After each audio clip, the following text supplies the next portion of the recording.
wabarakatuh. Apa kabar anak-anakku sekalian? Bagaimana kabarnya? Semoga kalian dalam keadaan yang baik ya. Oke, sebelum kita memulai pembelajaran untuk kali ini, alangkah baiknya untuk kita melakukan doa bersama. Kita mulai. Bismillahirrahmanirrahim. Raditu billahi robba wa bil islami dina wa bi muhammadin nabiyya wa rasula. Rabbi sidni ilma warzuqni fahma. Amin. Oke anak-anak, pada pertemuan kemarin kita tuh membahas apa ya? Perilaku tercela. Ya, perilaku akhlak tercela. Ya, untuk kali ini kita akan membahas tentang adab kepada kedua orang tua dan guru. Jadi, boleh dilihat di sini di layar monitor itu pengertian akhlak kepada orang tua, ya. Coba dibacakan Mbak Laila Istiqomah. Ya, ini ya. Akhlak berasal dari bahasa Arab yaitu al-khuluq. Al-khuluq itu mempunyai arti watak, ya. Arti watak, tabiat, kemudian secara istilahnya apa? Menurut yang Ibnu Maskawi, akhlak itu sesuatu keadaan bagi jiwa yang mendorong ia melakukan tindakan dari keadaan itu tanpa melalui pikiran dan pertimbangan. Nah, oke. Sedangkan yang dimaksud kedua orang tua itu yaitu bapak dan ibu ya, dari keturunan atau nasab atau susuan ya, baik keduanya orang muslim ataupun kafir, termasuk juga kedua orang tua adalah nenek dan kakek dari kedua belah pihak. Oke.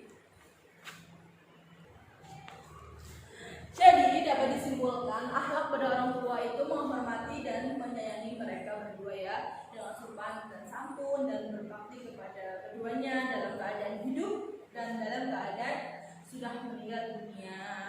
Oke, materi selanjutnya yaitu kewajiban berbakti kepada orang tua. Oke, berbakti kepada kedua orang tua.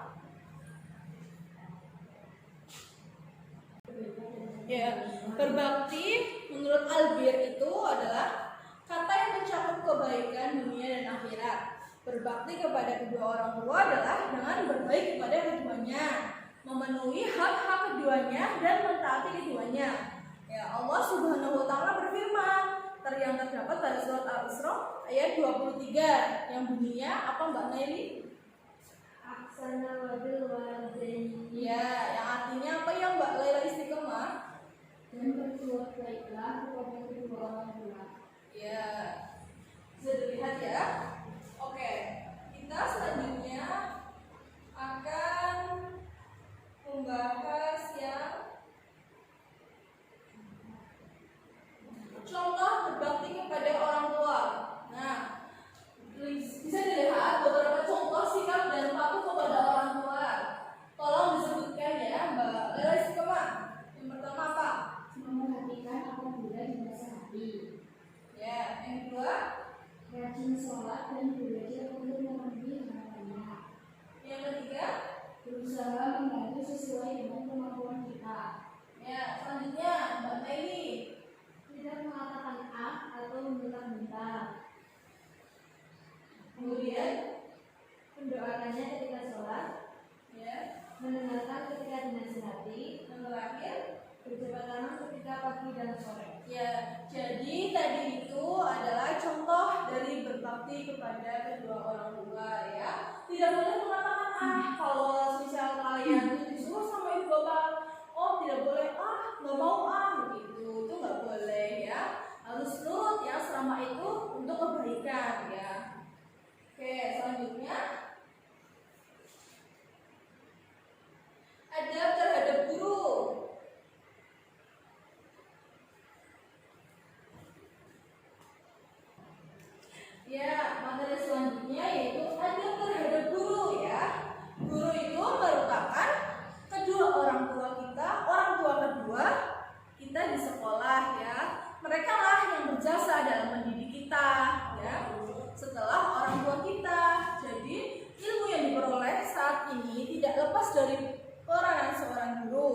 seseorang dapat membedakan baik dan buruk karena ilmu. Islam meletakkan ilmu di atas yang lainnya, dan Islam juga meningkatkan derajat orang yang berilmu dibandingkan yang lain. Jadi, sebagaimana sabda Rasulullah SAW yang artinya, Ummah Al-Bahili berkata bahwasanya selain itu, biasanya orang tidak memiliki banyak waktu untuk mengajarkan berbagai macam ilmu kepada anaknya. Maka dari itu, peran guru adalah mengajarkan berbagai macam ilmu. Nah, setelah hormat dan taat kepada orang tua, setiap muslim wajib juga hormat dan menghargai gurunya, karena gurunya merupakan orang yang perannya sangat penting dalam pembelajaran kita, ya.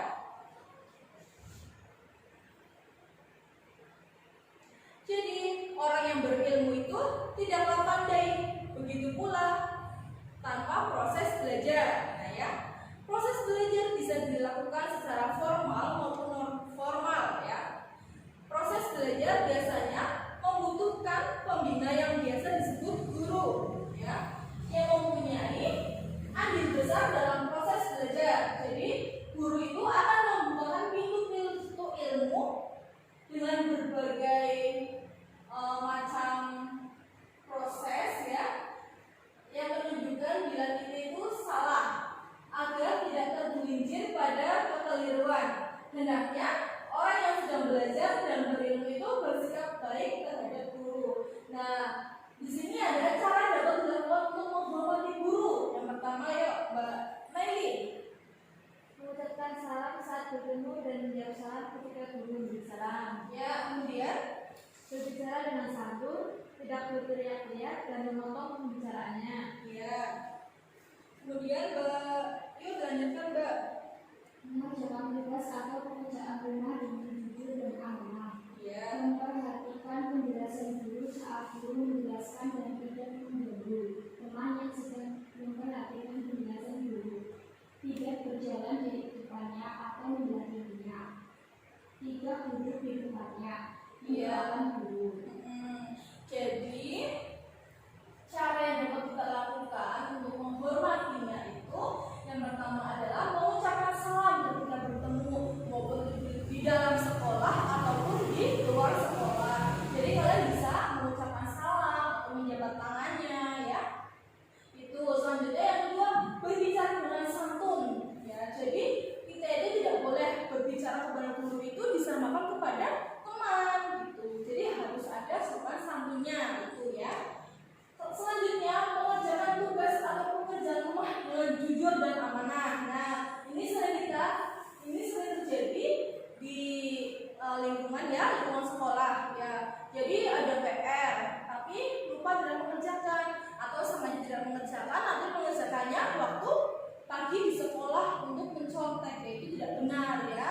Jadi kalian itu harus bersikap jujur dan amanah, gitu, ya. Selanjutnya, memperhatikan penjelasan pada saat guru menjelaskan dan tidak mengganggu teman yang sedang memperhatikan penjelasan guru. Jadi ketika kita sedang belajar dan guru sedang menyampaikan penjelasannya, kita itu walaupun kita tidak mau mendengarkan, ya, setidaknya jangan mengganggu teman yang sedang ingin belajar, gitu. Nah, selanjutnya, tidak berjalan di depannya atau membelakanginya. Jadi kalau kita berjalan dan berpapasan dengan guru itu tidak boleh berjalan di depannya, atau mungkin kalau kalian sedang berburu-buru, kalian boleh meminta kayak semisal permisi atau gimana, gitu, itu boleh, ya. Nah, selanjutnya, tidak duduk di tempatnya, ya.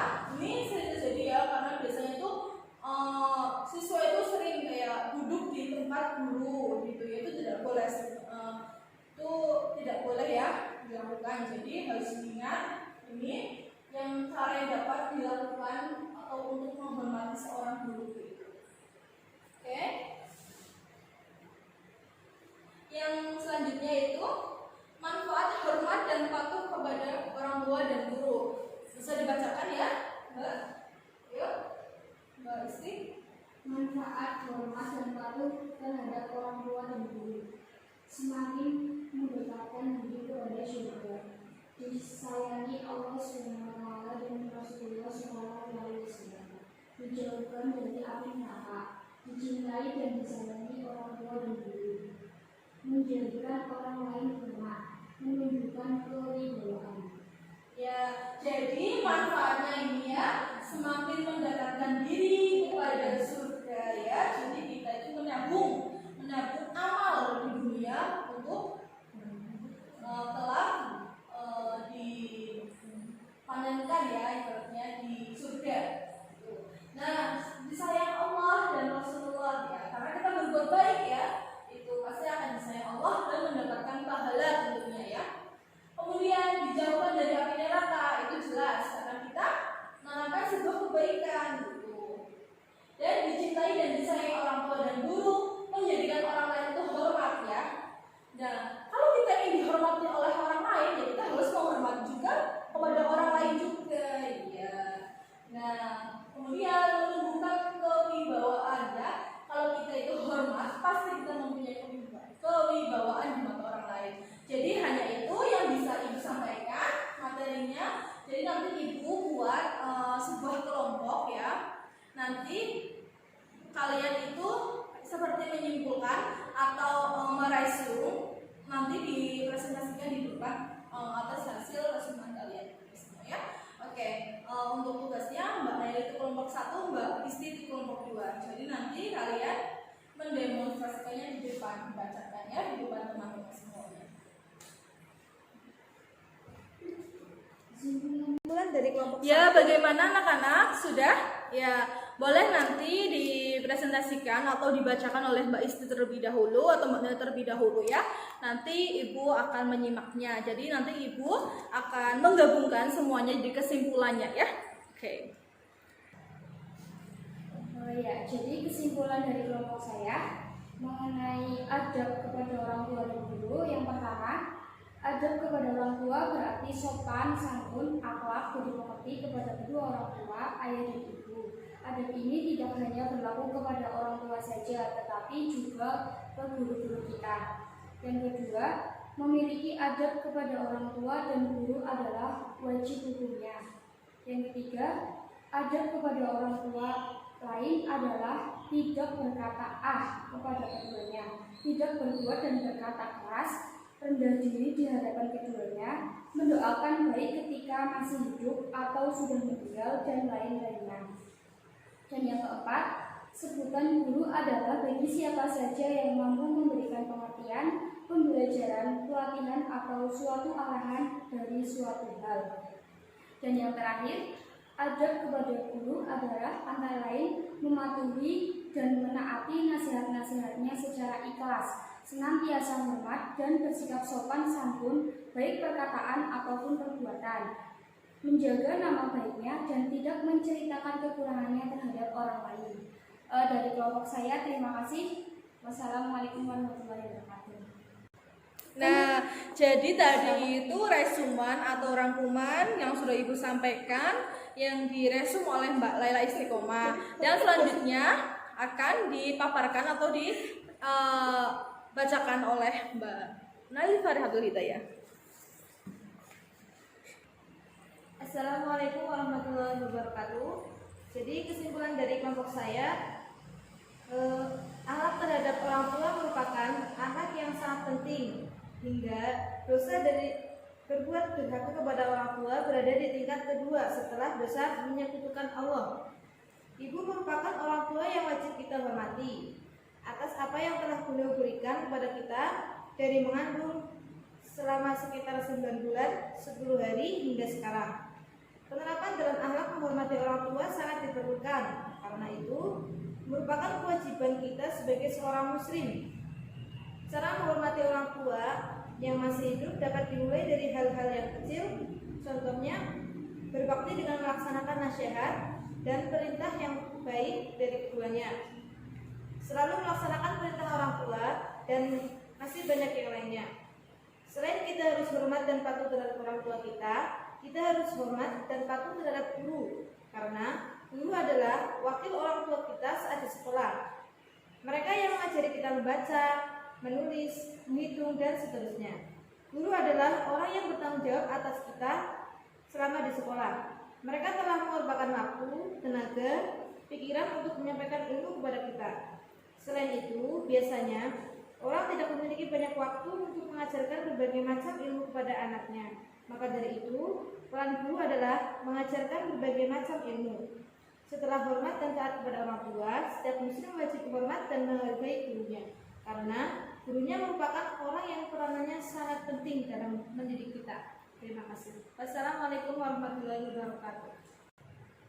Ya, jadi tadi penjelasan dari Mbak Laila Istiqomah dan Mbak Naili Falagul Hidayah. Jadi dapat disimpulkan ya, oleh karena itu sudah seharusnya ya seorang siswa itu menghargai dan menghormati gurunya ya. Orang yang berilmu tidaklah pandai gitu saja tanpa seorang guru ya. Proses belajar juga penting, tetapi menghormati dan mentakdimi itu yang paling penting juga ya. Karena berkah dari seorang guru itu lebih penting ya. Oke, jadi kalau belajar tanpa seorang guru itu juga tidak boleh ya, karena nanti gurunya itu syaitan ya. Oke, dan guru juga akan membukakan pintu-pintu ilmu yang lainnya ya, yang menunjukkan bila kita itu salah. Jadi guru itu akan membenarkan ya kalau kita salah ya, agar tidak tergelincir pada kekeliruan itu termasuk salah satunya. Nah ya, hendaknya juga orang yang sedang belajar dan berilmu itu bersikap baik terhadap guru. Oke, jadi tadi penjelasan yang sudah Ibu sampaikan dan sudah diresum oleh siswa ya. Jadi kita berikan aplaus kepada teman-teman kita semua ya. Tepuk tangan dong.